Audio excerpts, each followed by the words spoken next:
Olá, sejam bem-vindos ao SAI Digital, um sistema de ensino que oferece soluções inovadoras da educação infantil ao pré-vestibular.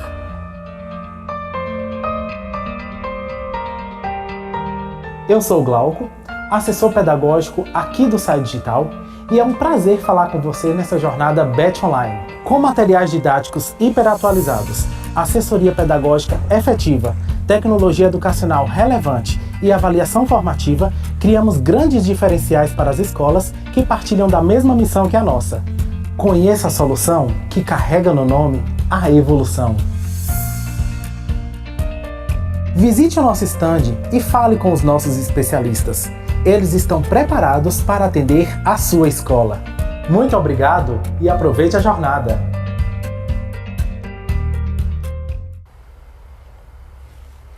Olá pessoal, boa tarde a todos, boa tarde Bianca. Sejam todos bem-vindos à nossa jornada da BET Educar. Será um prazer estar com vocês aqui nessa tarde, falando sobre o novo ensino médio, né Bianca? Sobre tudo o que a sua escola precisa saber sobre o novo ensino médio. Então eu sou o Rafael Salazar, faço parte do time de assessoria pedagógica aqui no SAI Digital. Estou juntamente com ela. E eu sou a professora Bianca, aqui no SAI eu componho a equipe que está cuidando da implantação do novo ensino médio nos nossos materiais. Exatamente. Então, Rafael e Bianca compondo aqui o nosso time do SAI Digital nessa tarde, trazendo para vocês um bate-papo bastante rico, cheio de novidades sobre o novo ensino médio. Não é, Bianca? Exatamente. Bora lá! Então vamos lá, pessoal. Fiz um levantamento sobre os principais questionamentos que as escolas vêm colocando, sobre os desafios, sobre as dúvidas, quais são as maiores novidades que esse novo ensino médio traz para a gente. Então nós vamos estar conversando sobre isso nessa tarde. Então, como toda mudança na legislação, ela é regida, não é, Bianca, por referenciais normativos. Quais foram esses referenciais normativos que então estruturaram essa proposta para o novo ensino médio? Então, claro que esses referenciais normativos não surgiram assim da noite para o dia.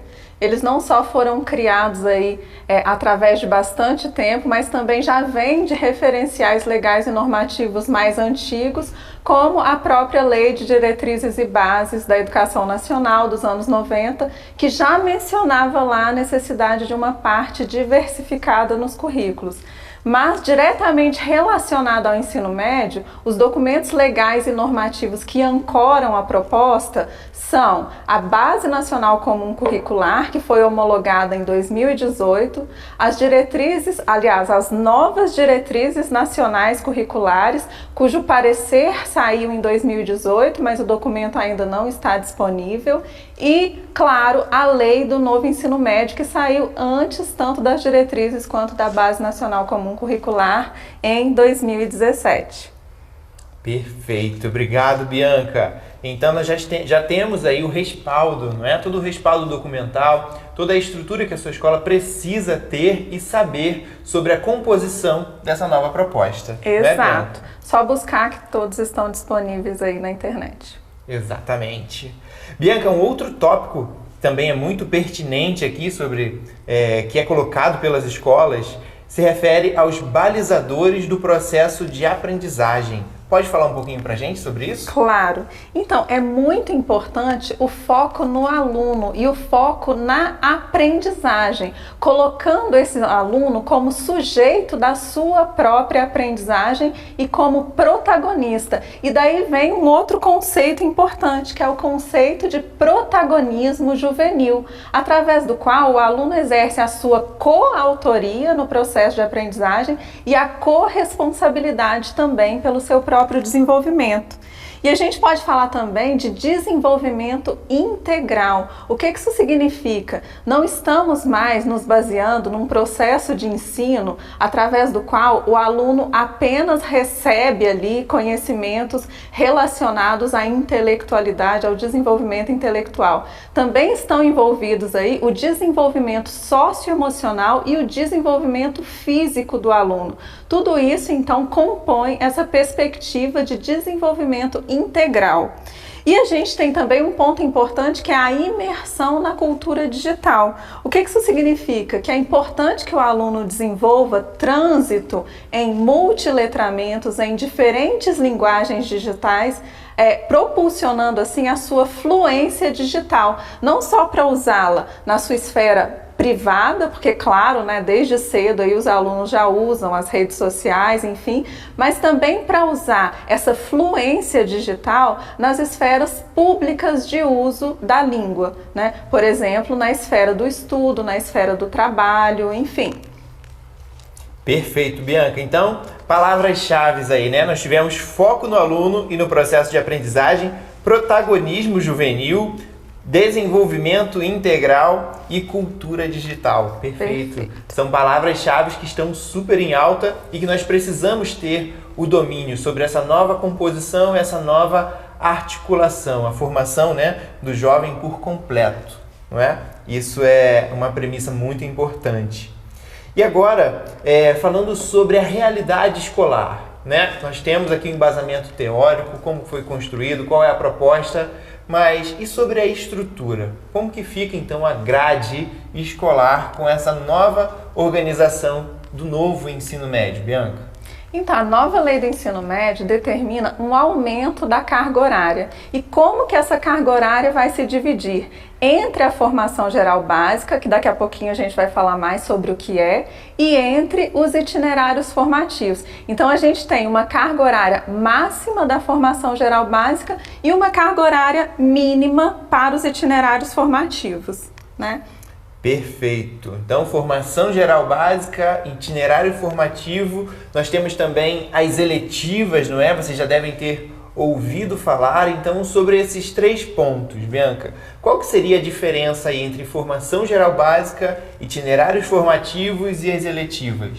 Então, a formação geral básica, como o próprio nome já diz, busca assegurar aqueles direitos de aprendizagem essenciais, ou seja, todo aluno precisa passar por essa estrutura ao longo aí do seu ensino médio. E quais são as obrigatoriedades dessa estrutura? É uma obrigatoriedade que língua portuguesa e matemática seja contemplada em todos os anos de escolaridade do ensino médio, e é obrigatório também que as áreas de conhecimento estejam presentes durante o ensino médio, não necessariamente em cada ano. Então, as 4 áreas de conhecimento vão precisar compor a formação geral básica durante o período do ensino médio, né? E falando um pouquinho aí de itinerários formativos, né, Rafael? Os itinerários formativos são, então, a parte flexível do currículo. E o que isso significa, né? Que o aluno vai poder escolher, dentro das opções que a escola conseguir ofertar, qual é a sua trajetória, por exemplo, se ele quer focar na área, aqueles amantes da matemática, né, que não é o meu caso, pessoal, vão poder focar na área de matemática ou na área de linguagens, através aí dos itinerários. E aí, sei que não respondi a sua pergunta, que é qual a diferença entre a formação geral básica, os itinerários formativos e as eletivas. Perfeito. Então, formação geral básica, parte fixa do currículo, itinerários formativos, parte flexível que possibilita diferentes arranjos curriculares. E os componentes curriculares eletivos são unidades menores. Vou dar exemplo de um componente curricular que pode ser eletivo, a língua espanhola. Aí a língua espanhola vai compor o itinerário formativo, vai poder compor o itinerário formativo de linguagens. Então pensem nos componentes eletivos ou unidades curriculares eletivas como essas unidades menores que também vão poder ser utilizadas para compor os itinerários. E lembrando que os itinerários também podem ser feitos por área. Eu posso fazer ali um itinerário de ciências humanas que contemple história, geografia, filosofia, sociologia, e eu posso fazer também um itinerário integrado. Citar um exemplo aqui para os alunos que estão se preparando para o vestibular. Pode haver um itinerário integrado que contemple ciências humanas voltadas para o desenvolvimento das competências de escrita. Então eu tenho aí uma articulação entre ciências humanas, sociais aplicadas e linguagens. Então é mais uma diferenciação aí dos itinerários. Perfeito, perfeito. Obrigado, Bianca, por essa incrível diferenciação, não é? É interessante, é importante nós termos em mente como que se dá essa estrutura, essa organização, não é? Falando aqui, pegando um gancho na fala da professora Bianca sobre itinerários formativos, muitas escolas vêm colocando, né, quais são as possibilidades de itinerários formativos que nós temos aqui, e essa parte fica a cargo das secretarias, não é, estaduais. Então você pode buscar aí no seu estado como que está a organização na sua Secretaria de Educação Estadual, como que está esse processo. Até aí, meus últimos estudos, parece que São Paulo, né, era o único estado que já está com isso colocado, já está com esse projeto aí pronto, bem encaminhado. Então, procure junto à sua secretaria quais são aí os itinerários, tá, que estão sendo organizados para o próximo ano. Esse ponto é bastante importante e um dos próximos passos para a implementação da nova lei do ensino médio da BNCC é a criação dos currículos das secretarias estaduais e municipais, cuja homologação estava prevista para começar já há algum tempo, mas até o momento que a gente tem homologado, se não me engano, é o currículo de São Paulo, e há alguns já em fases bem avançadas que estão em processo de homologação. E nesses currículos, o de São Paulo já está disponível, como o Rafael disse, vocês vão poder verificar como que os itinerários formativos estão sendo concretizados em cada um deles. Perfeito, perfeito. Então, itinerários formativos, né, já entendemos que é a parte flexível do currículo, não é? Então, que vai permitir aí aprofundamentos em áreas específicas. E quais seriam, então, as áreas do conhecimento que seguem aí para o novo ensino médio? Então, os itinerários formativos há 5 tipos, né, de itinerários formativos. 4 deles correspondem às 4 áreas de conhecimento, que são aí as linguagens e suas tecnologias, matemática e suas tecnologias, ciências da natureza e suas tecnologias e ciências humanas e sociais aplicadas. Perfeito. E o quinto, né? E o quinto? Qual é o quinto itinerário quinto? formativo? É a formação técnico-profissional, para preparar os jovens já para o mundo do trabalho.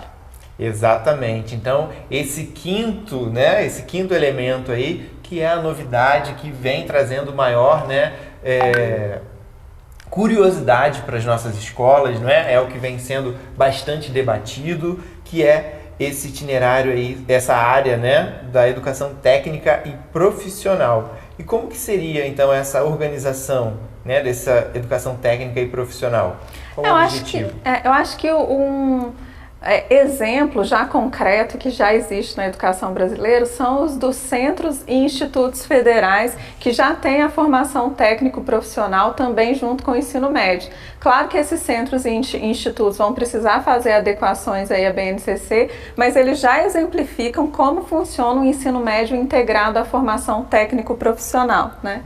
Um ponto que eu acho que valeria a gente reforçar, que talvez ficou aí diluído na minha fala e no nosso diálogo aqui, é quais são os tipos de itinerários, como eles podem se formar. Claro, a gente sabe que eles podem se formar por uma área de conhecimento, eles podem se formar na formação técnico-profissional, mas eles podem se formar também de forma integrada. Eu mencionei brevemente aí um exemplo de que eu posso articular a área de ciências humanas com a área de linguagens, ou eu posso articular uma área de conhecimento com um itinerário técnico-profissional. Claro que há muitos desafios aí para a gente concretizar essas configurações, mas já são possibilidades que estão aí ancoradas na legislação e no futuro, claro, a gente vai conseguir realizando esses diferentes arranjos cada vez de uma forma melhor, né?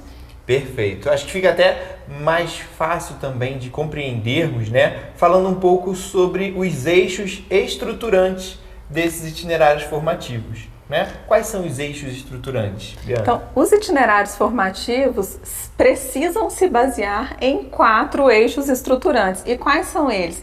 A investigação científica, os processos criativos, a mediação e intervenção sociocultural e o empreendedorismo. Então, cada itinerário pode ter um foco em um desses eixos estruturantes na sua composição. Perfeito. Muito bem. E vocês, como que estão aí acompanhando a nossa live? Coloque a sua dúvida aí no chat. Nós temos uma equipe acompanhando as perguntas. Nós sabemos que é um tempo de novidade, não é? É um assunto que está muito em alta. Então, a todo momento, nós temos aí questionamentos sendo levantados, muitas dúvidas. Tenho certeza que você aí em casa, aí onde você estiver nos assistindo, também tem questões a colocar. Então envie aí no nosso chat, tá? Compartilhe o link dessa live também com os seus pares, com a sua escola. Enfim, esteja somando conosco nesse tempo. É um tempo de construção, né, Bianca? Com certeza. Tempo de construção onde vocês vão precisar aí de um apoio para a implementação, para a aplicação do novo ensino médio na unidade de vocês. Então, podem contar com o SAI, né? Vocês estão contemplando aí, nós temos uma equipe muito bem preparada para fazer todo esse processo juntamente com vocês. Nós construímos juntos tudo isso. É muito natural que a gente esteja passando por esse momento de insegurança, afinal a implementação está batendo a porta, mas é importante que todos saibam que podem contar com a gente. A gente está aqui, né, debruçado sobre esse assunto, buscando alternativas de oferecer uma estrutura que facilite muito aí a implementação do novo ensino médio. Então, conta com a gente. Pode contar com a gente. Sabemos que os desafios são muitos, né? Não somente aí a parte estrutural, mas o contexto de pandemia também, né? O que estamos vivendo hoje, o tempo de preparo para esse novo ensino médio está em um cenário diferente, não é? Então, mais do que nunca, nós estamos aí prontos para auxiliá-los. Mas a nossa live não chegou ao fim, tá? Nós vamos conversar mais um pouco aí. E um outro trending topic aqui que é colocado por, acho que 99,9% das nossas escolas, não é? Nós já temos aqui também um material excelente, é sobre o projeto de vida, não é, Bianca? Exato. Professora Bianca. Exato. O que você pode compartilhar conosco aqui sobre o projeto de vida? O projeto de vida é um conceito bastante natural.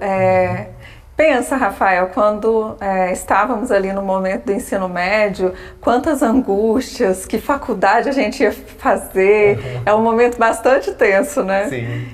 E como professora também, fui professora por um tempo de alunos da terceira série, lembro do quanto era sofrido para eles, porque eles acreditavam que naquele momento eles estavam definindo algo muito importante, talvez determinante na trajetória e na vida deles. Então, por isso que eu digo que o projeto de vida é um conceito natural que deveria estar aí presente no nosso dia a dia, né? Falar sobre isso, especialmente nesse momento da adolescência, deveria ser algo natural.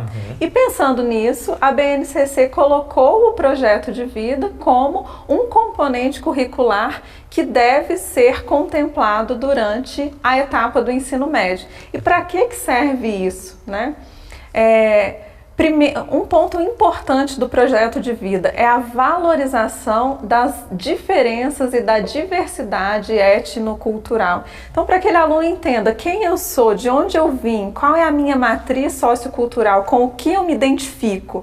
E tem uma palavrinha importante para isso, que é autoconhecimento. Então, o projeto de vida contempla a busca por autoconhecimento e favorece isso através de momentos em que o aluno vai estar ali na sala de aula com seu professor focado em construir o seu projeto de vida.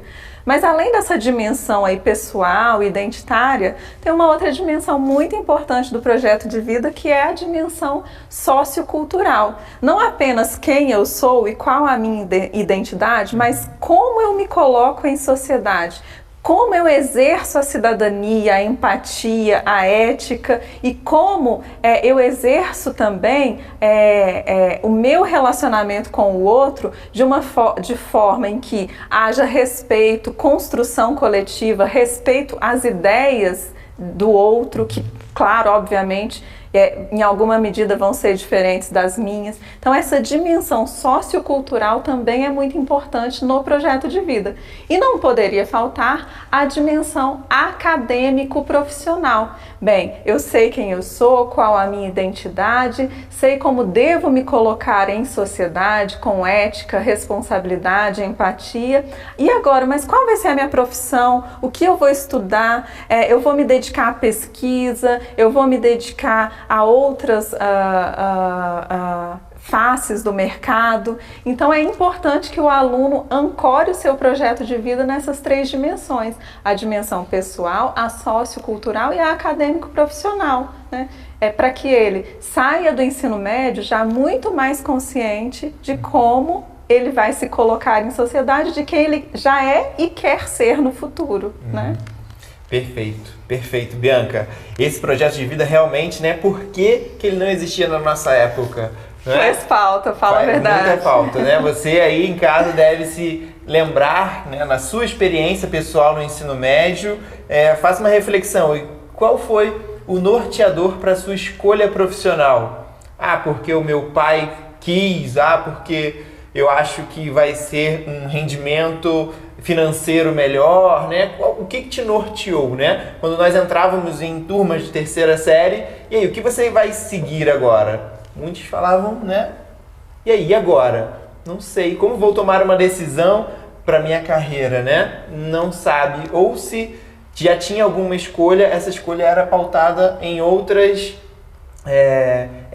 interesses, né? E não na questão do autoconhecimento, né? Desse cidadão formado completo, né? Um cidadão completo aí, que o projeto de vida busca trazer. Eu sou apaixonado pelo projeto de vida, né? É algo revolucionário que vem aí e tende realmente a trazer um impacto positivo gigantesco na nossa juventude, né? E para as próximas gerações. E temos aí escolas que já estão caminhando, já estão buscando, já tem esse projeto de vida, né? E perguntam muito pra gente, Bianca, e agora, e sobre as metodologias do projeto de vida, não é? Quais são as estratégias didático-pedagógicas que podem ser aplicadas para desenvolver toda essa ideia fascinante? E isso é muito importante, não apenas para o projeto de vida, mas para toda a prática pedagógica. Quais são as metodologias, como você disse, estratégias didático-pedagógicas que vão nortear esse processo que visa, por exemplo, como nós dissemos no início, o protagonismo juvenil, a cultura digital, a autonomia do aluno. Então, nada muda se as estratégias didático-pedagógicas continuarem as mesmas. Então é muito importante que os professores estejam atentos a quais mudanças a BNCC e a nova lei do ensino médio traz também para a prática deles em sala de aula, né?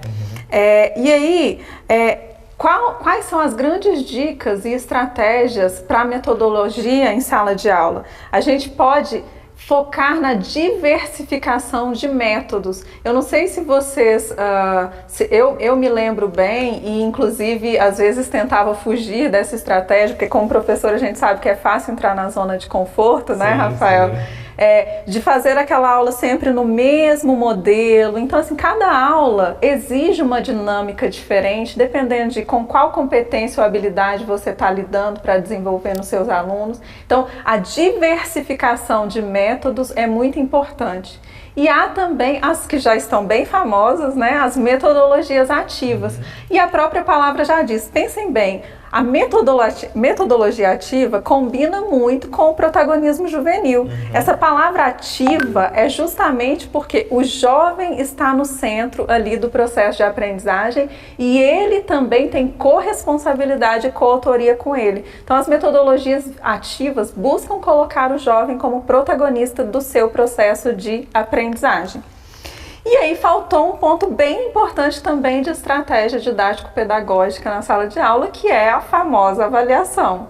Quem aqui não tem uma história de avaliação que amedrontou, né, Rafael? Exatamente. Aquela hora da prova em que a gente fica super intimidado.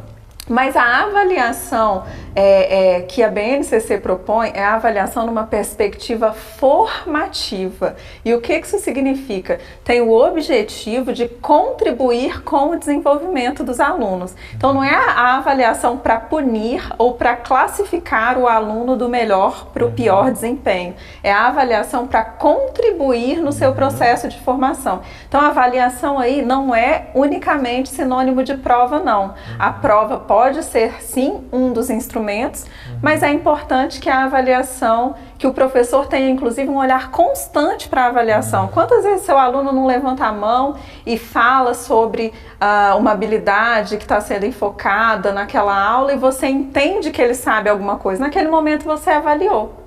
E um outro ponto importante sobre a avaliação na perspectiva formativa é que ela também deve contemplar o desenvolvimento integral do aluno. Então, não é apenas avaliar conhecimentos relacionados ao conteúdo, mas avaliar também como está o desenvolvimento socioemocional e físico do seu aluno. Ah, mas como fazer isso? Vou fazer uma prova de abordagem socioemocional? Pode até ser, não é o mais recomendado, mas você pode observar, por exemplo, como aquele aluno que tem uma dificuldade de socializar evoluiu ao apresentar um trabalho. Então, naquele momento, você também está avaliando como esse aluno se desenvolveu numa competência socioemocional. Então, duas palavras-chave para avaliação. Duas expressões-chave. Olhar contínuo e desenvolvimento integral, considerando uma perspectiva formativa.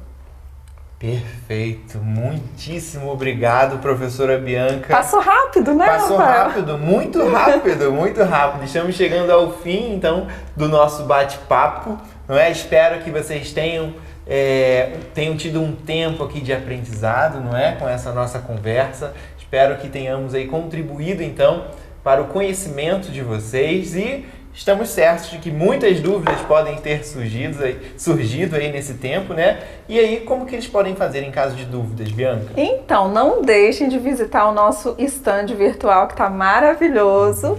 E não deixem de buscar um dos nossos especialistas para conhecer mais sobre a solução do SAI Digital. Contem com a gente. É isso aí, pessoal. Um abraço. Tchau, tchau.